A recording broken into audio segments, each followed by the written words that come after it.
ಕೆಲವರು ಕೆಲಸ ಮಾಡುತ್ತೆ, ಕೆಲವರು ಕೆಲಸ ಮಾಡಲ್ಲ. ನಾವು ಕೊಡುವಂಥ ಔಷಧಿ ಯಾವುದು? ಯಾರಿಗೆ ಇನ್ಸುಲಿನ್ ಉತ್ಪತ್ತಿ ಆಗ್ತಾ ಇಲ್ಲ, ಇನ್ಸುಲಿನ್ ಅನ್ನುವಂಥದ್ದು ನಮ್ಮ ದೇಹದಲ್ಲಿ ರಕ್ತದಲ್ಲಿ ಯಾವ ಗ್ಲೂಕೋಸ್ ಭಗವಂತ ಎಂತ ಸೃಷ್ಟಿ ಮಾಡಿದ್ದಾನೆ ಈ ದೇಹದ ರಚನೆ ಅಂತಂದ್ರೆ, ನೀವು ಗ್ಲೂಕೋಸ್ ಉತ್ಪತ್ತಿ ಆಗಲಿಕ್ಕೆ ನೀವು ಸಕ್ಕರೆ ತಿನ್ಬೇಕು ಅಂತಿಲ್ಲ, ಅನ್ನ ತಿನ್ಬೇಕು ಅಂತಿಲ್ಲ. ನೀವು 10 ಮೆಣಸಿನಕಾಯಿ ತಿನ್ನಿ, ಆ ಮೆಣಸಿನಕಾಯಿ ರಕ್ತಕ್ಕೆ ಹೋಗ್ತಿದ್ದಂಗೆ ಲಿವರ್ ಏನಿದೆ ಆ ಲಿವರ್ ಅದನ್ನ ಗ್ಲೂಕೋಸ್ ಕನ್ವರ್ಟ್ ಮಾಡುತ್ತೆ, ರಕ್ತ ಸಕ್ಕರೆ ಕನ್ವರ್ಟ್ ಮಾಡುತ್ತೆ. ಸಕ್ಕರೆ ಏನಕ್ಕೆ ಬೇಕು? ನಮ್ಮ ದೇಹದಲ್ಲಿರುವಂತ 400 ಟ್ರಿಲಿಯನ್ ಸೆಲ್ಗಳೇನಿವೆ ಆ ಸೆಲ್ಗಳು ಕೆಲಸ ಮಾಡಬೇಕಾದ್ರೆ ಆ ಸಕ್ಕರೆ ಅಂಶ, ಆ ಗ್ಲೂಕೋಸ್ ಅಂಶ ಆ ಸೆಲ್ ಒಳಗಡೆ ಹೋಗ್ಬೇಕು. ಆ ಸೆಲ್ ಒಳಗಡೆ ಹೋಗ್ಬೇಕಾದ್ರೆ ಇನ್ಸುಲಿನ್ ಅನ್ನುವಂಥದ್ದು ಬೀಗದ ಕೈ, ಅದು ಬೀಗವನ್ನು ಓಪನ್ ಮಾಡಿದ್ರೆ ಮಾತ್ರ ಸಕ್ಕರೆ ಅಂಶ ಸೆಲ್ಲಿಗೆ ಹೋಗುತ್ತೆ. ಆಗ ನಾವು ಆಕ್ಟಿವ್ ಆಗ್ತೀವಿ, ನಮ್ಮ ದೇಹಕ್ಕೆ ಶಕ್ತಿ ಸಿಗುತ್ತೆ. ಈ ಯಾರಿಗೆ ಡಯಾಬಿಟಿಕ್ ಪೇಷಂಟ್ ಇದ್ದಾರೆ, ಆ ಡಯಾಬಿಟಿಕ್ ಟೈಪ್ 1 ಡಯಾಬಿಟಿಕ್ ನಾವೇನ್ ಕೊಡ್ತೀವಿ ಎಲ್ಲರಿಗೂ, ಅವ್ರಿಗೆಲ್ಲ ಏನಪ್ಪಾ ಅಂತಂದ್ರೆ ಇನ್ಸುಲಿನ್ ಉತ್ಪತ್ತಿ ಆಗ್ತಾ ಇರಲ್ಲ, ಸಕ್ಕರೆ ಪ್ರಮಾಣ ದೇಹದಲ್ಲಿ ಜಾಸ್ತಿ ಉಳ್ಕೊಳ್ಳುತ್ತೆ. ಅದಕ್ಕೆ ನಾವು ಔಷಧಿ ಕೊಡ್ತೀವಿ, ಆಗ ಸಕ್ಕರೆ ಪ್ರಮಾಣ ಕಮ್ಮಿ ಆಗುತ್ತೆ, ಅವನಿಗೆ ಸಕ್ಕರೆ ರೋಗದಲ್ಲಿ ಆ ತೀವ್ರತೆ ಕಮ್ಮಿ ಆಗುತ್ತೆ. ಅದು ಎರಡನೇ ವಿಧ ಇದೆ, ಟೈಪ್ 2 ಡಯಾಬಿಟಿಕ್ ಪೇಷಂಟ್. ಇದರ ಬಗ್ಗೆ ನಾವು ತಿಳ್ಕೊಳ್ಬೇಕು. ಅವ್ರ ಸಮಸ್ಯೆ ಏನಪ್ಪಾ ಅಂತಂದ್ರೆ, ಅವರಿಗೆ ದೇಹದಲ್ಲಿ ನಮಗೆ ನಿಮಗೆಲ್ಲ ಎಷ್ಟು ಇನ್ಸುಲಿನ್ ಉತ್ಪತ್ತಿ ಆಗ್ತಾ ಇರುತ್ತೋ ಉತ್ಪತ್ತಿ ಆಗ್ತಾ ಇದ್ರು ಸಹ ಆ ಸೆಲ್ಗಳೇನಿದೆ ಅವು ಬಾಗಿಲನ್ನ ಒಚ್ಕೊಂಡು ಬಿಡ್ತವೆ, ಇನ್ಸುಲಿನ್ ಒಳಗಡೆ ಬರೋದು ಬಿಡೋದಿಲ್ಲ. ಅದನ್ನ ನಾವು ಇನ್ಸುಲಿನ್ ರೆಸಿಸ್ಟೆನ್ಸ್ ಅಂತ ಕರಿತೀವಿ. ಏನಕ್ಕೆ ಇದಾಗತ್ತೆ? ಮೊದಲು ನಾವು ದೇಹವನ್ನು ಚೆನ್ನಾಗಿ ಅರ್ಥ ಮಾಡ್ಕೊಳ್ಬೇಕು. ಎಂತ ಅದ್ಭುತ ಈ ಒಂದು ದೇಹ ಅಂತಂದ್ರೆ, ಇಡೀ ದೇಹದಲ್ಲಿ 1000 ಸಿಗ್ನಲ್ಸ್ ಕೆಲಸ ಮಾಡುತ್ತೆ. ನಮ್ಮ ದೇಹದಲ್ಲಿ ರಕ್ತದಲ್ಲಿ ಸಕ್ಕರೆ ಜಾಸ್ತಿ ಆಗ್ತಿದಂಗೆ ಒಂದು ತಿಳ್ಕೊಳ್ಳಿ, ನಮ್ಮ ದೇಹದಲ್ಲಿ ಸಕ್ಕರೆ ಜಾಸ್ತಿ ಆಯ್ತು ಅಂತ ಅನ್ಕೊಳ್ಳಿ, ನಾವು ಟೆಸ್ಟ್ ಮಾಡ್ತೀವಿ. ನಮ್ಮ ದೇಹದಲ್ಲಿ ತಿಂಡಿ ಮುಂಚೆ ಫಾಸ್ಟಿಂಗ್ ಅಲ್ಲಿ 200 ಬ್ಲಡ್ ಶುಗರ್ ಇತ್ತು, ನಾವು ಭಯಭೀತರ ಹೋಗ್ತೀವಿ, ಅಯ್ಯೋ 200 ಆಗುತ್ತೆ ತಕ್ಷಣ ಮಾರಿ ತಗೊಳ್ಬಿಡ್ತೀವಿ. ಅಗತ್ಯ ಇಲ್ಲ. ದೇಹದಲ್ಲಿ ಸಕ್ಕರೆ ಅಂಶ ಜಾಸ್ತಿ ಆಗ್ತಿದ್ದಂಗೆ ಬ್ರೈನ್ ಮೆಸೇಜ್ ಹೋಗುತ್ತೆ, ಬ್ರೈನ್ ಇಂದ ಲಿವರ್ಗೆ ತಕ್ಷಣ ಒಂದು ಮೆಸೇಜ್ ಬರುತ್ತೆ. ಲಿವರ್ಗೆ ಏನು ಮೆಸೇಜ್ ಹೋಗುತ್ತೆ, ಈ ತರ ರಕ್ತದಲ್ಲಿ ಸಕ್ಕರೆ ಅಂಶ ಜಾಸ್ತಿ ಇದೆ, ಅದನ್ನ ಕನ್ವರ್ಟ್ ಮಾಡ್ಕೊಂತ ಹೇಳುತ್ತೆ. ತಕ್ಷಣ ಲಿವರ್ ಏನ್ ಮಾಡುತ್ತೆ, ನಮ್ಮ ದೇಹದ ನಮ್ಮ ರಕ್ತದಲ್ಲಿರುವಂತ ಗ್ಲೂಕೋಸ್ ಅನ್ನ ಗ್ಲೈಕೋಜಿನ್ ಆಗಿ ಅದು ಕನ್ವರ್ಟ್ ಮಾಡ್ಕೊಂಡು ಸ್ಟೋರ್ ಮಾಡಿ ಇಟ್ಕೊಳ್ಳುತ್ತೆ. ಶುಗರ್ ಅನ್ನ ಗ್ಲೈಕೋಜಿನ್ ಮಾಡಿ ಸ್ಟೋರ್ ಮಾಡಿ ಇಟ್ಕೊಳ್ಳುತ್ತೆ. ಯಾವುದೋ ಒಂದು ದಿನ ಬಂತು, ಬೆಳಗ್ಗೆ ತಿಂದಿಲ್ಲ, ಮಧ್ಯಾಹ್ನ ಊಟ ಮಾಡಿಲ್ಲ, ಸುಸ್ತಾಗ್ತಾ ಇದೆ ನಮಗೆ, ತಕ್ಷಣ ನಮ್ಮ ರಕ್ತದಲ್ಲಿ ಸಕ್ಕರೆ ಪ್ರಮಾಣ ಕಮ್ಮಿ ಇದೆ, ಆ ತಿರ್ಗಾ ಬ್ರೈನ್ ಮೆಸೇಜ್ ಹೋಗುತ್ತೆ. ಬ್ರೈನ್ ಏನ್ ಮಾಡುತ್ತೆ, ಲಿವರ್ಗೆ ಕಳಿಸುತ್ತೆ, ಆತನ ದೇಹದಲ್ಲಿ ಸಕ್ಕರೆ ಅಂಶ ಕಮ್ಮಿ ಇದೆ, ಸುಸ್ಕೊಡ್ತಾ ಇದ್ದಾನೆ, ಇನ್ನೇನು ಬಿದ್ದೋಗ್ತಾನೆ, ನಿನ್ನ ಲಿವರ್ ನಲ್ಲಿ ಏನು ಸ್ಟೋರೇಜ್ ಮಾಡಿ ಇಟ್ಕೊಂಡಿದೆಯಲ್ಲ ಗ್ಲೂಕೋಸ್ ಗ್ಲೈಕೋಜನ್ ಆಗಿ, ಅದನ್ನ ನೀನು ವಾಪಸ್ ರಕ್ತಕ್ಕೆ ಬಿಡು ಅಂತ ಹೇಳ್ತದೆ. ತಕ್ಷಣ ಇಷ್ಟು ಪ್ರಮಾಣದ ಗ್ಲೂಕೋಸ್ ಅನ್ನ ಗ್ಲೂಕೋಸ್ ಕನ್ವರ್ಟ್ ಆಗಿ ವಾಪಸ್ ರಕ್ತಕ್ಕೆ ಬರುತ್ತೆ, ನಮ್ಗೆ ತಕ್ಷಣ ಶಕ್ತಿ ಸಿಗುತ್ತೆ. ನಾನು ಎಲ್ಲರೂ ನಿಮ್ಮಲ್ಲಿ ಒಂದು ಮಾತನ್ನು ಹೇಳ್ತೀನಿ, ನಾವು ಶುಗರ್ ಪೇಷಂಟು, ನಾನು ಒಂದೊತ್ತು ತಿಂದೇ ಇರಬಾರ್ದು, ಸುಸ್ತಾಗುತ್ತೆ, ಇದು ತಪ್ಪು ಕಲ್ಪನೆ.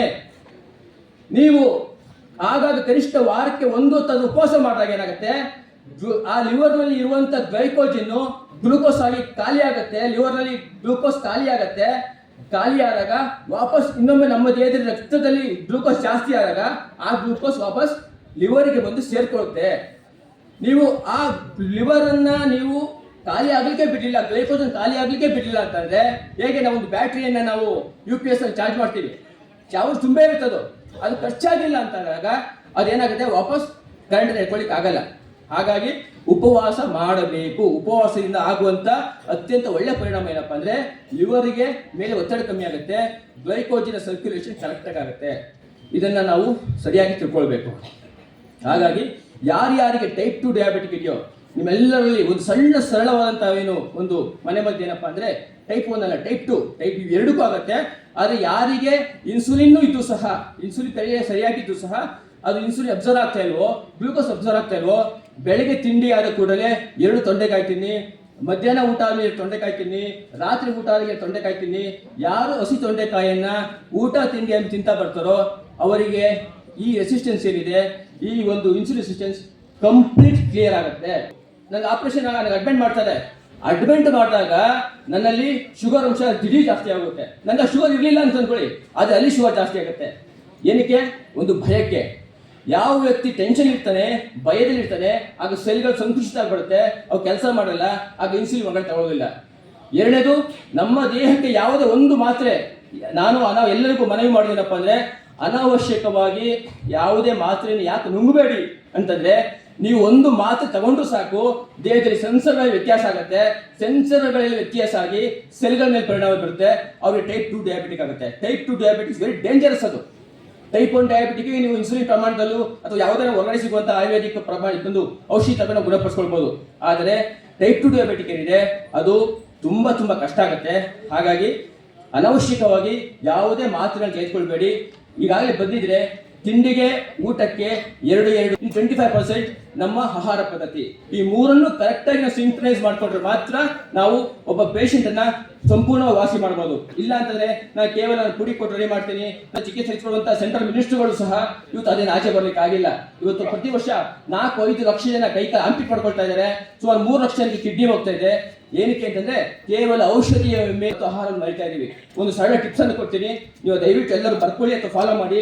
ಯಾರ್ಯಾರು ಡಯಾಬಿಟಿಕ್ ಪೇಷಂಟ್ ಇದ್ದಾರೆ, ರಾತ್ರಿಯ ಊಟದ ಬಗ್ಗೆ ಅತ್ಯಂತ ಕಾಶಿಯಸ್ ಆಗಿರಬೇಕು.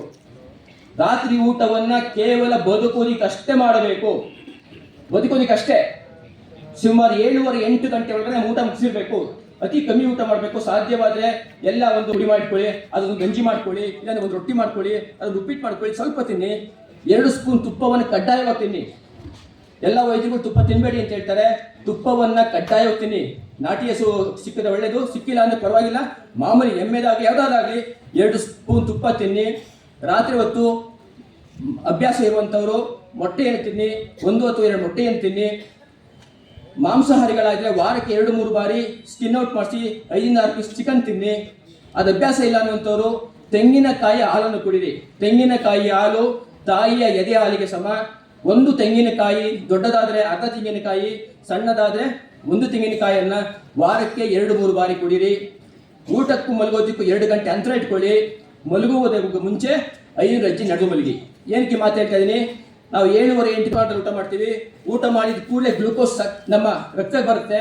ರಕ್ತಕ್ಕೆ ಬಂದ್ಮೇಲೆ ಇದರಲ್ಲಿ ಮಲಗುವಾಗ 500 ಹೆಜ್ಜೆ ನಡೆದು ಮಲಗ್ತೀವಿ.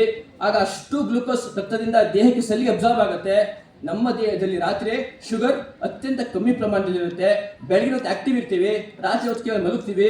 ಆಗ ರಕ್ತ ಸಂಚಾರವೂ ಸಹ ತುಂಬಾ ಸ್ಲೋ ಇರುತ್ತೆ. ಯಾವುದೇ ಡ್ಯಾಮೇಜ್ ದೇಹದ ಮೇಲೆ ಆಗೋದಿಲ್ಲ. ಆದ ಕಾರಣ ಈ ರಾತ್ರಿಯ ಊಟದ ಬಗ್ಗೆ ಅತ್ಯಂತ ಒಂದು ಕಾಶಿಯಸ್ ಆಗಿರಿ. ದಿನದಲ್ಲಿ ಬೆಳಗ್ಗೆಯಿಂದ ಸಂಜೆವರೆಗೂ ಯಾವುದಾದ್ರೂ ಸಮಯ ಬರೀ ಕಾಲಿನಲ್ಲಿ ಕನಿಷ್ಠ 5ರಿಂದ 10 ನಿಮಿಷ ನಡೆಯಿರಿ. ದಿನದಲ್ಲಿ 9 ಗಂಟೆಯಿಂದ 4 ಗಂಟೆಯ ಮಧ್ಯೆ ಬಿಸಿಲಿನಲ್ಲಿ, 9ರಿಂದ 4 ಗಂಟೆ ಬಿಸಿಲಿನಲ್ಲಿ ಕನಿಷ್ಠ 10 ನಿಮಿಷ ಮೈಯನ್ನ ಸೂರ್ಯನಿಗೆ ಒಡ್ಡಿ. ದಿನಕ್ಕೆ ಒಂದಾದರೂ ಲಿಂಬೆಹಣ್ಣು, ಇಲ್ಲಾಂದ್ರೆ ಕಿತ್ತಳೆ, ಇಲ್ಲಾಂದ್ರೆ ಮೂಸಂಬೆ, ಇಲ್ಲಾಂದ್ರೆ ಸೀಬೆ, ಈ 4ರಲ್ಲಿ ಯಾವುದಾದ್ರೂ ಒಂದು ಹಣ್ಣನ್ನು ಸೇವಿಸಿ. ಇಷ್ಟನ್ನ ಮಾಡ್ತಾ ಬನ್ನಿ. 2ನೇದು 8 ಗಂಟೆ ನಿದ್ರೆ ಕಡ್ಡಾಯ. ತುಂಬಾ ಜನಕ್ಕೆ ಡಾಕ್ಟರ್ನಿಗೆ ಶುಗರ್ ಇದೆ ಅಂತ ಕೂಡಲೇ ಏನ್ ಮಾಡ್ತಾರೆ, 4-5 ಗಂಟೆಗೆ ವಾಕಿಂಗ್ ಶುರು ಮಾಡ್ತಾರೆ. ದಯವಿಟ್ಟು ಆ ತಪ್ಪನ್ನು ಮಾಡ್ಲಿಕ್ಕೆ ಹೋಗಬೇಡಿ. ಬ್ರಾಹ್ಮಿ ಮುಹೂರ್ತದಲ್ಲಿ ಎದ್ದೇಳಿ, ಆದರೆ ಮಲಗೋದನ್ನು ಬೇಗ ಮಾಡಿ. ಇವತ್ತು ನಾವು ಮಲಗೋದು 12 ಗಂಟೆ, ಬೆಳಗ್ಗೆ ಎದ್ದೇಳೋದು 6 ಗಂಟೆ ಆದರೆ ಯಾವುದೇ ಕಾರಣಕ್ಕೂ ನಿಮ್ಮ ಶುಗರ್ ಯಾವುದೇ ಕಾರಣಕ್ಕೂ ಬರೋದಿಲ್ಲ. ನೀವು 6 ಗಂಟೆ ನಿದ್ರೆ ಮಾಡಿದ್ರೆ ನಿಮ್ಮ ಶುಗರ್ 30% ಜಾಸ್ತಿ ಆಗುತ್ತೆ. 8 ಗಂಟೆ ನಿದ್ರೆ ಮಾಡಿದ್ರೆ 30% ಕಮ್ಮಿ ಆಗುತ್ತೆ. 8 ಗಂಟೆ ನಿದ್ರೆ ಕಡ್ಡಾಯ.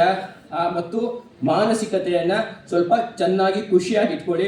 ಸಾಧ್ಯವಾದಷ್ಟು ಧ್ಯಾನ ಮಾಡಿ, ಮೌನವಾಗಿ ಕೂತ್ಕೊಳ್ಳಿ, ಭಜನೆ ಮಾಡಿ, ಏನಾದರೂ ನಿಮ್ಮ ಮಾನಸಿಕ ಒತ್ತಡವನ್ನು ಕಮ್ಮಿ ಮಾಡಿಕೊಳ್ಳಿಕ್ಕೆ ಪ್ರಯತ್ನ ಮಾಡಿ. ಇಷ್ಟು ಅಂಶಗಳನ್ನು ನೀವು ಅತ್ಯಂತ ಸರಳವಾಗಿ ಇದನ್ನು ದೂರ ಮಾಡ್ಬೋದು. ನನಗೆ ಕೊಟ್ಟಿರುವ ಸಮಯ ಮುಕ್ತಾಯ ಆಗಿದೆ. ಹಾಗಾಗಿ ನನ್ನ ಮಾತಿಗೆ ವಿರಾಮ ಹಾಕ್ತೀನಿ.